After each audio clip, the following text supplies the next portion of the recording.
जय हिंद, जय भारत, राधे राधे, जय Shri Ram. Science study point Amethi में आप सभी का स्वागत है। और आज हम फिर आपके सामने एक बार उपस्थित हुए हैं और हम क्लास 10th चैप्टर विद्युत स्टार्ट किए हैं और जिसमें हमने सारे टॉपिक पढ़ा चुके हैं आपको। और हम आंकिक प्रश्न बता रहे हैं, न्यूमेरिकल्स बता रहे हैं विद्युत चैप्टर का। तो उस न्यूमेरिकल्स में हम पहुंच चुके हैं 26 क्वेश्चन नंबर। 25 क्वेश्चन हम सॉल्व करा चुके हैं आपको और हम आज सॉल्व कराएंगे 26 से। तो देखिए 26 क्वेश्चंस में क्या कह रहा है। एक परिपथ दिया गया है, उस परिपथ में 20 वोल्ट विभवांतर है और एक प्रतिरोध 6 ओम का है। यहाँ 4 और 2 ओम के और ये 6 ओम के प्रतिरोध हैं और परिपथ में इस प्रकार से व्यवस्थित किए गए हैं। ये बिंदु ए है और बिंदु बी है और इस परिपथ में आपको गणना करनी है। पूछा गया है इस परिपथ का संपूर्ण प्रतिरोध आपसे पूछा गया है। परिपथ की धारा क्या है, इस परिपथ में कितनी धारा प्रवाहित हो रही है पूछा गया है। और बिंदु ए तथा बी के बीच पूछा गया है, बिंदु ए तथा बी के बीच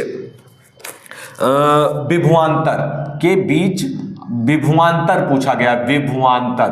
तो देखिए कैसे हम ज्ञात करेंगे। सर्वप्रथम हम संपूर्ण प्रतिरोध निकालेंगे कि परिपथ में संपूर्ण प्रतिरोध कितना होता है। तो देखिए हम इसको R1 मानेंगे, इस प्रतिरोध को R1 मानेंगे, इसे हम R2 मानेंगे। या हम नीचे से स्टार्ट करते हैं, यहां से स्टार्ट करते हैं। हम इसे R1 मानते हैं, इसे R2 मानते हैं और ये R3 है और ये R4 है। ये आपके R4, R1, R2, R3, R4 ये 4 प्रतिरोध हैं। तो देखिए हम कहेंगे R1 जो है और R2 और R3। तो R2 और R3 ये दोनों परस्पर श्रेणी क्रम में उपस्थित हैं। हम कहेंगे प्रतिरोध R2 तथा R3 परस्पर श्रेणी क्रम में जुड़े हैं। अतः इनके मध्य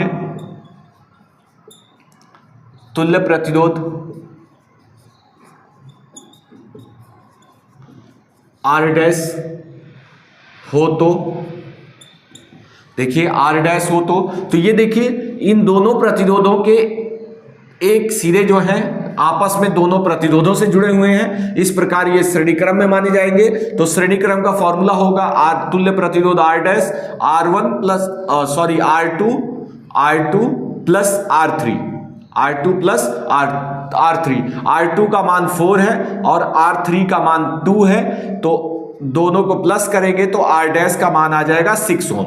तो इस प्रकार R डैश का मान आया 6 ओम। तो हमें 4 और 2 का मान जो प्राप्त हुआ, यहां हमें जो मान प्राप्त हुआ देखिए, यहां ये बिंदु A था और यहां पर जो दोनों प्रतिरोधों का एक प्रतिरोध हमें प्राप्त हुआ, देखिए ये बिंदु B था। ठीक है, पूरा परिपथ हम नहीं बना रहे हैं, देखिए हम इतना ही परिपथ बना रहे हैं। तो यहां 2 प्रतिरोध लगे हुए थे, 4 ओम और 2 ओम के। तो दोनों श्रेणी क्रम में व्यवस्थित थे। तो इनका तुल्य प्रतिरोध, इन दोनों के मध्य तुल्य प्रतिरोध आया 6 ओम। तो ये R डैश हो जाएगा और R डैश का मान 6 ओम आया। और यहाँ क्या है, R1 है, R1 का मान भी 6 ओम है। तो ये दोनों किस क्रम में जुड़ जाएंगे, ये समांतर क्रम में जुड़ेंगे। तो हम कहेंगे R डैश तथा R1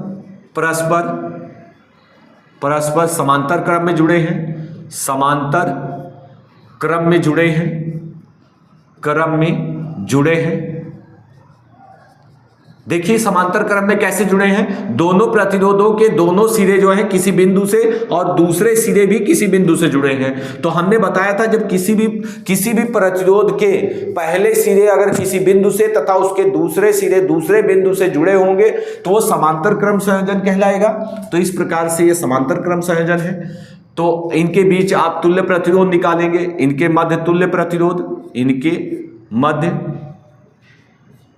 तुल्य प्रतिरोध, तुल्य प्रतिरोध R डबल डैश। देखिए इन दोनों के मध्य R डैश था, यहां हम R डबल डैश हो तो ज्ञात करेंगे। समांतर क्रम में है तो समांतर क्रम का फॉर्मूला होगा 1/r double dash 1 upon R dash plus 1 upon R1। तो देखिए, तो R डबल डैश का मान दिया गया है 6 और R1 का मान भी 6 है। दोनों में हम ज्ञात करेंगे, लासा 6 हो जाएगा, 1 प्लस 1 आपका हो जाएगा 2 अपॉन 6, ठीक है, 1 अपॉन आर डैश। और हम लिख सकते हैं R dash is equal to 6 upon 2, cut जाएगा, यहाँ 3 ओम आ जाएगा। आर डबल डैश का मान 3 ओम। तो देखिए इसका पूरे का कंप्लीट ए और बी के बीच जो प्रतिरोध आ जाएगा वो आपका आ जाएगा 3 ओम। कितना आ जाएगा? 3 ओम। तो देखिए, तो हम कहेंगे यहां पर अभी इसका टोटल प्रतिरोध आ जाएगा बिंदु ए और इसके बीच जो टोटल प्रतिरोध आ जाएगा बिंदु के बीच जो आ जाएगा वो आ जाएगा कितने ओम का? 3 ओम। 3 ओम आ जाएगा। तो इस प्रकार ये परिपथ बनेगा, इस प्रकार से परिपथ बनेगा। ये 6 ओम का है और यहां टोटल आ जाएगा, ये बिंदु ए है और ये बिंदु बी है और ये आपका ज्ञात हुआ 3 ओम का और यहाँ 6 ओम का प्रतिरोध है, ये R4 है, ये R4 है, ये R डबल डैश हमने निकाला है, ये 20 वोल्ट विभवांतर है, यहाँ धारा बह रही है इस प्रकार से, ठीक है। तो देखिए अब हम क्या करेंगे, 3 ओम प्राप्त हुआ। अब ये दोनों किस क्रम में है? तो ये दोनों आपस में समांतर क्रम में जुड़े हुए हैं। किस क्रम में जुड़े हुए हैं? समांतर क्रम में जुड़े हुए हैं। जब समांतर क्रम में जुड़े हुए हैं तो ये आपस में श्रेणी क्रम में जुड़े हुए हैं। जब श्रेणी क्रम में जुड़े हैं तो हम क्या करेंगे, हम ज्ञात कर लेंगे तुल्य प्रतिरोध। तो हम कहेंगे आर डबल डैश तथा R4 परस्पर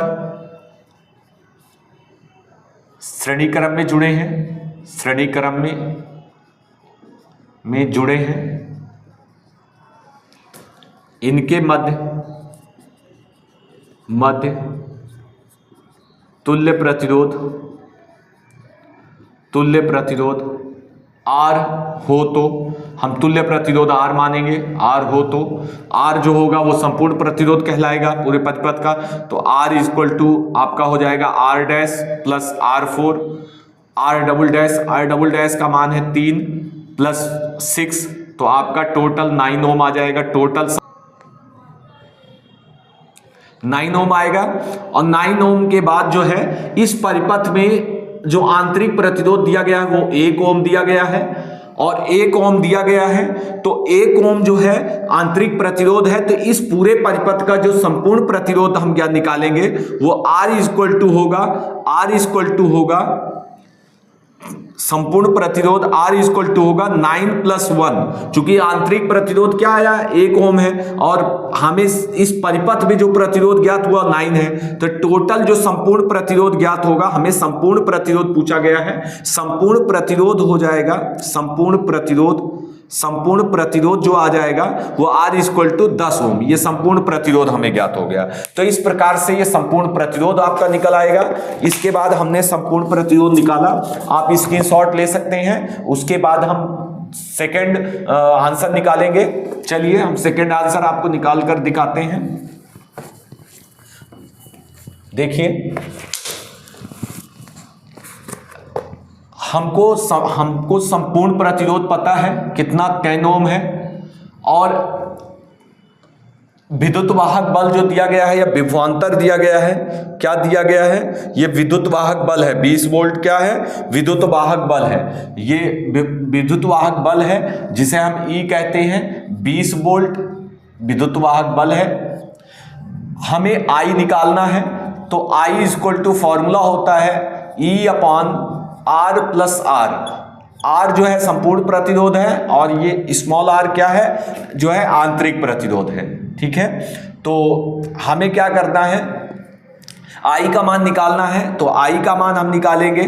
I का मान हमें पता है, हमें I का मान क्या पता है, I का मान हमें निकालना है। E का मान हमें दिया गया है 20 वोल्ट और R का मान, ये जो R का मान हम निकाले थे ये हमें बताना है, ये 9 और प्लस स्मॉल r मतलब आंतरिक प्रतिरोध कितना है 1 है, तो ये 1 होगा, ठीक है। तो I इक्वल टू ये 20/10 हो जाएगा, ये आपका कट जाएगा।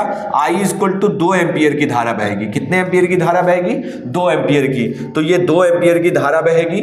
और इसके पश्चात ये सेकेंड आंसर आ गया है हमारा, ये सेकेंड आंसर हमारा आ गया। उसके बाद हमें थर्ड आंसर निकालना है। पूछा गया है कि ए व बी बिंदुओं के बीच समतुल्य प्रतिरोध का मान ज्ञात कीजिए। देखिए ए व बी के बीच समतुल्य प्रतिरोध का मान बताइए। तो ए व बी के बीच विभवांतर बताइए। विभवांतर पूछा गया है, ए तथा बी के बीच विभवांतर। तो देखिए ए व बी के बीच जो प्रतिरोध आया था वो 3 ओम प्राप्त हुआ था। क्या प्राप्त हुआ था हमें? 3 ओम प्राप्त हुआ था। तो R इक्वल टू ए व बी के बीच R इक्वल टू 3 ओम हमें प्राप्त हुआ था। और हमें विभवांतर निकालना है। धारा जो है बह रही है, वो धारा आपकी बहेगी 2 एम्पियर की। धारा हमने निकाली है 2 एम्पियर की। तो इस बिंदु ए में कितनी धारा बहेगी? 2 एम्पियर की धारा बहेगी। 2 एम्पियर की धारा बहेगी, ठीक है। तो 2 एम्पियर लिखेंगे। और हमें निकालना है विभवांतर, तो B निकालना है हमें। तो B इक्वल टू होता है I इंटू आर। तो I का मान 2 है और ओम का मान 3 हमने निकाला है। समतुल्य प्रतिरोध हमने कितना निकाला है? 3 ओम निकाला है। तो ये आपका 6 वोल्ट जो विभवांतर हो जाएगा ए व बी के बीच विभवांतर, वो 6 वोल्ट आ जाएगा। क्या आ जाएगा? तो 6 वोल्ट। तो आंसर आ जाएगा 6 वोल्ट। तो ये आपका राइट है एकदम।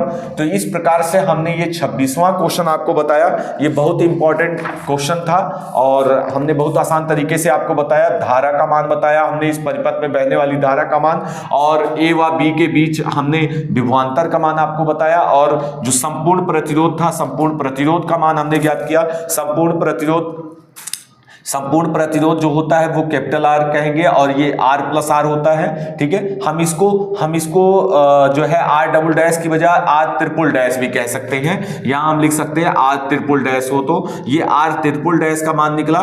तो R ट्रिपल डैश प्लस हम लिख सकते हैं स्मॉल r। ये स्मॉल r मतलब आंतरिक प्रतिरोध, हम इस प्रकार से कह सकते हैं, या हम इस प्रकार से r कह सकते हैं। तो ये 9 + 1, इसका मान 9 आया है और ये 1 है आपका। तो ये आपका 10 जो आ गया, संपूर्ण प्रतिरोध ज्ञात हो गया। क्या ज्ञात हो गया था? संपूर्ण प्रतिरोध। चलिए, तो ये हमने बताया आपको 26वां क्वेश्चन, ठीक है। नेक्स्ट इसके बाद हम 27वां आपको बताएंगे। नेक्स्ट क्वेश्चन 27वां। आपको अगर नहीं समझ में आता है तो आप इसको एक बार रिपीट करके समझिए, आपको जरूर समझ में आएगा। एक बार नहीं, दोबारा लगाइए। तो इस प्रकार से बार बार लगाने से आपको निश्चित रूप से समझ में आ जाएगा। चलिए, नेक्स्ट क्वेश्चन आपको हम बताते हैं। नेक्स्ट क्वेश्चन है आपका 27वां। 27वें में आपका परिपथ है बिंदु ए,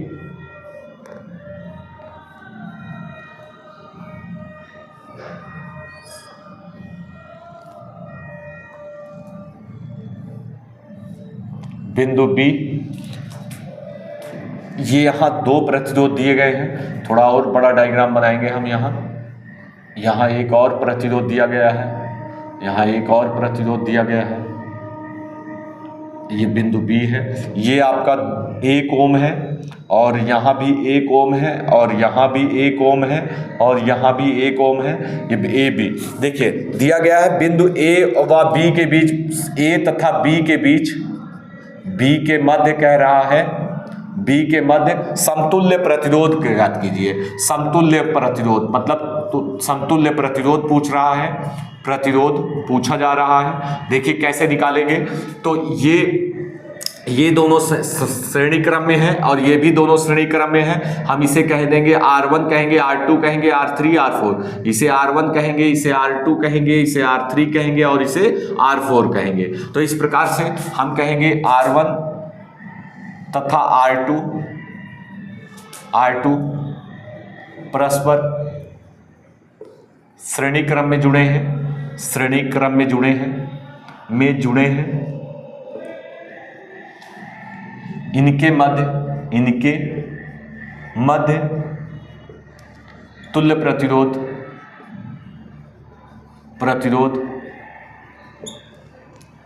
R डैश हो तो R dash equal to R1 plus R2। ये फॉर्मूला हो जाएगा। 1 + 1 आपका आ जाएगा 2 ओम। और इसी प्रकार हम कहेंगे R3 तथा R4 परस्पर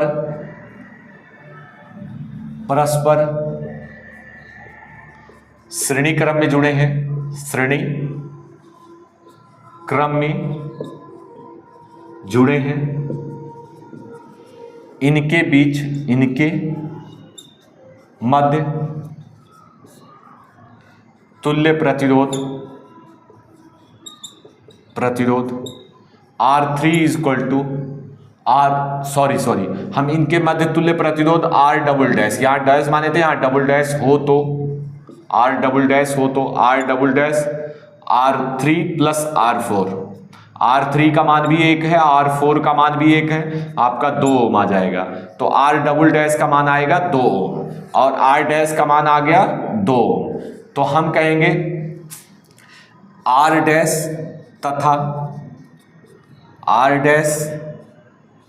तथा R डबल डैश परस्पर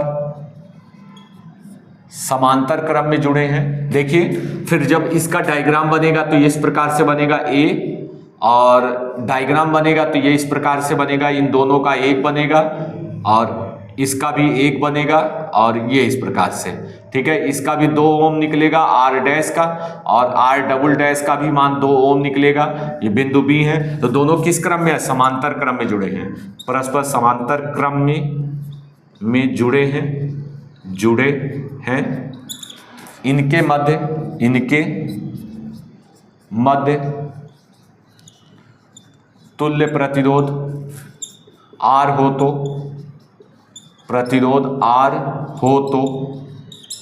तो R is equal to R dash plus R double dash. तो R डैश का मान 2 है, उसका मान भी 2 है, R का मान आ जाएगा R इज इक्वल टू 4 ओम। लीजिए तो A व B के बीच समतुल्य प्रतिरोध कितना आ जाएगा? ये आंसर आ जाएगा।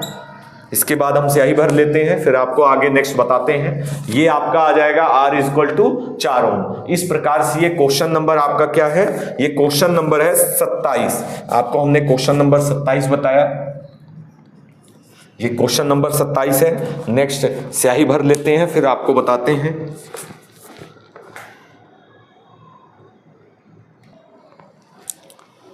चलिए देखिए, अब नेक्स्ट आपका 28 क्वेश्चन नंबर 28 आपको बताएंगे। 28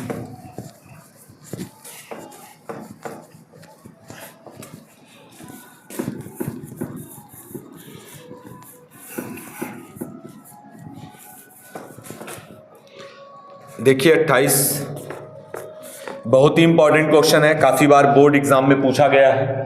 ये इस प्रकार से बहुत इंपॉर्टेंट है।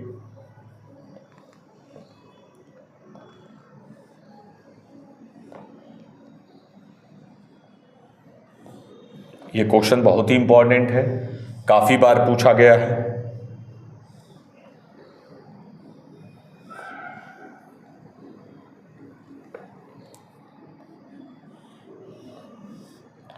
ये आपका बिंदु है, यहां बिंदु है A, यहां बिंदु नहीं है। ये बिंदु A है, ये बिंदु B है।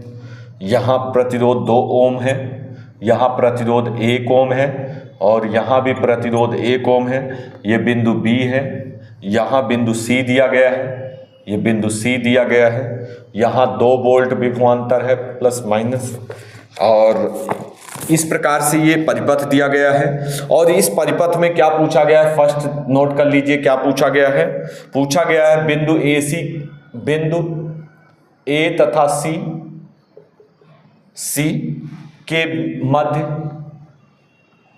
मध्य तुल्य प्रतिरोध पूछा गया है, तुल्य प्रतिरोध पूछा गया है। और सेकंड पूछा गया है, क्या पूछा गया है? सेकंड परिपथ में धारा पूछा गया है, परिपथ में धारा। थर्ड पूछा गया है बिंदु A तथा B के मध्य विभवांतर लीजिए ये पूछा गया है, तो चलिए कैसे सॉल्व करते हैं बताएंगे आपको। बिंदु ए तथा सी के मध्य, यहां ध्यान देंगे ये परिपथ है, ए और तथा सी के बीच तुल्य प्रतिरोध पूछा गया है। तो यदि हमसे ए और सी के मध्य पूछा गया है तो हम बी को बिंदु नहीं मानेंगे। अब हम देखेंगे कि ये 1 ओम और ये 1 ओम किस प्रकार जुड़े हैं। अगर बिंदु नहीं है तो ये आपस में श्रेणी क्रम में जुड़े होंगे, क्योंकि इस प्रतिरोध का दूसरा सिरा इस प्रतिरोध के पहले सिरे से जुड़ा होगा, तो ये दोनों श्रेणी क्रम में जुड़े हैं। तो हम कहेंगे, हम नाम देंगे R1, ये R1 प्रतिरोध है, ये R2 प्रतिरोध है, ये R3 प्रतिरोध है। हम कहेंगे R1 तथा R2, देखिए हम फर्स्ट आपको ज्ञात करना बता रहे हैं। हम कहेंगे R1 तथा R2 परस्पर श्रेणी क्रम में जुड़े हैं, श्रेणी क्रम में जुड़े हैं, क्रम में जुड़े हैं, तो इनके मध्य तुल्य प्रतिरोध, इनके मध्य तुल्य प्रतिरोध R डैश हो तो R डैश इक्वल टू, चूंकि श्रेणी क्रम में जुड़े हैं तो R dash equal to R1 plus R2। R1 का मान 1 और R2 का मान भी 1 है, ठीक है।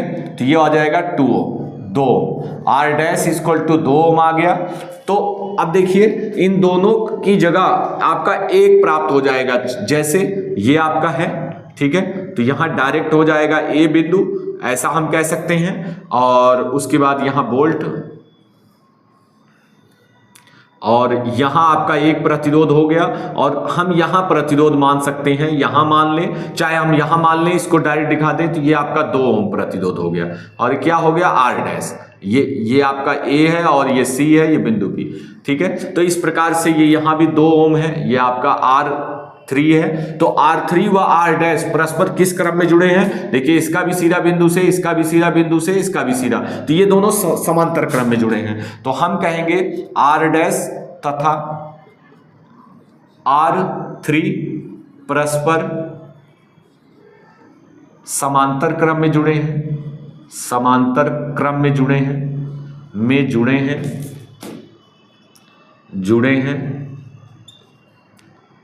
समांतर क्रम में जुड़े हैं। हम कहेंगे इनके मध्य तुल्य प्रतिरोध, इनके मध्य तुल्य प्रतिरोध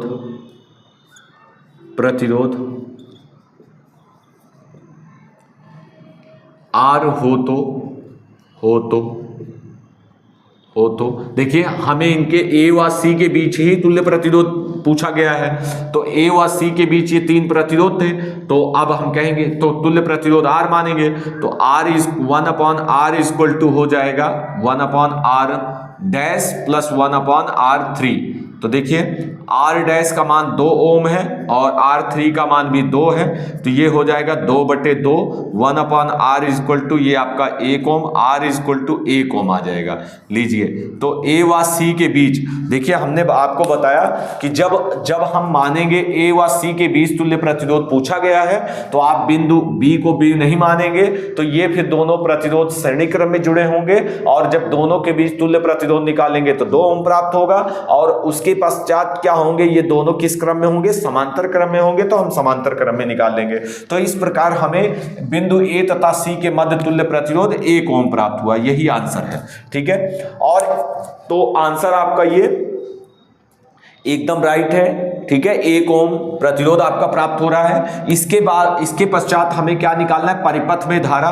तो हमें R का मान पता है, और विभवांतर हमें पता है। देखिए हमें सेकंड हमें निकालना है, तो सेकंड कैसे निकालेंगे हम, जो है हमें R का मान, देखिए R का मान हमें पता है 1 ओम, और हमें वोल्ट पता है, विभवांतर पता है 2 वोल्ट, ठीक है। I का मान निकालना है, धारा का मान, देखिए परिपथ में धारा, तो I इक्वल टू होता है V upon R. I equal to क्या होता है? V upon R. तो V का मान 2 है और R का मान 1 है, तो I इक्वल टू 2 एम्पियर की धारा आ जाएगी। कितने एम्पियर की धारा आ जाएगी? 2 एम्पियर। तो I का मान आ जाएगा 2 एम्पियर। अब इसके बाद पूछा गया है तीसरा, बिंदु A तथा B के मध्य विभवांतर। देखिए A तथा B के मध्य विभवांतर पूछ रहा है, तो A और B के मध्य प्रतिरोध कितना है? 1 ओम। प्रतिरोध कितना है? 1 ओम। तो मध्य विभवांतर पूछ रहा है, तो ए व बी के मध्य जो है 1 ओम जो है प्रतिरोध है। तो विभवांतर आपको निकालना है, तो विभवांतर निकालना है, तो आप कैसे निकालेंगे? देखिए,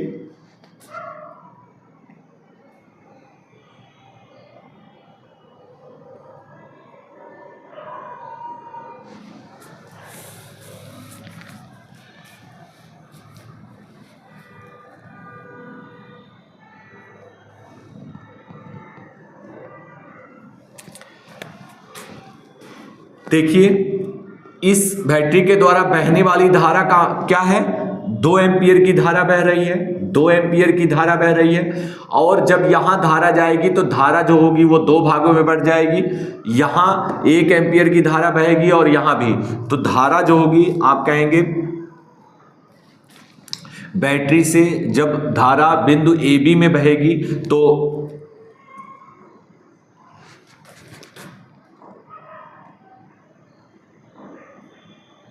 आप लिखेंगे, स्टार्टिंग से आपको लिखाएंगे। देखिए स्टार्टिंग से हम आपको लिखवाएंगे, क्योंकि जब I इक्वल टू 2 एम्पियर की धारा, इस परिपथ में 2 एम्पियर की धारा बह रही है, तो यह धारा जो है आगे चल के 2 भागों में बटेगी। तो यहाँ इस बिंदु ए बी में धारा बहेगी, 1 एम्पियर की धारा बहेगी, 1 एम्पियर की, और बिंदु ए सी में धारा बहेगी 1 एम्पियर की। तो इस प्रकार से इसमें बिंदु ए बी में जो है 1 एम्पियर की धारा बहेगी। तो इस प्रकार से प्रतिरोध कितना दिया गया है? 1 ओम। तो हम विभवांतर निकाल सकते हैं, V equal to I into are.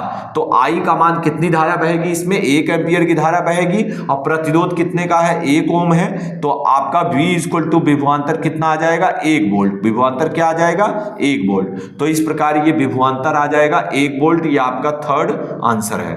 ठीक है, तो इस प्रकार से इस बिंदु ए बी के मध्य जो है वो प्रतिरोध जो है, बिंदु ए बी के मध्य जो प्रतिरोध है वो 1 ओम है। ठीक है, 1 ओम है। और बिंदु ए बी के मध्य जो है धारा प्रवाहित होगी वो 1 एम्पियर की धारा प्रवाहित होगी, क्योंकि टोटल धारा 2 एम्पियर की है और समांतर क्रम में धाराएं बढ़ जाती हैं। तो 2 सिरे हैं इसके, बिंदु ए बी और बिंदु ए सी, तो इसलिए धारा 2 भागों में डिवाइड हो जाएगी। तो 2 भागों में डिवाइड होने के पश्चात धाराएं बराबर बढ़ती हैं। तो इस प्रकार 1 एम्पियर की धारा इसमें बहेगी, 1 एम्पियर की धारा इसमें बहेगी। तो धारा का मान 1 रखेंगे, 1 है, और प्रतिरोध का मान भी 1 ओम है। तो इस प्रकार विभवांतर जो आ जाएगा 1 वोल्ट आ जाएगा। मैं आशा करता हूं आपको ये समझ में आया होगा।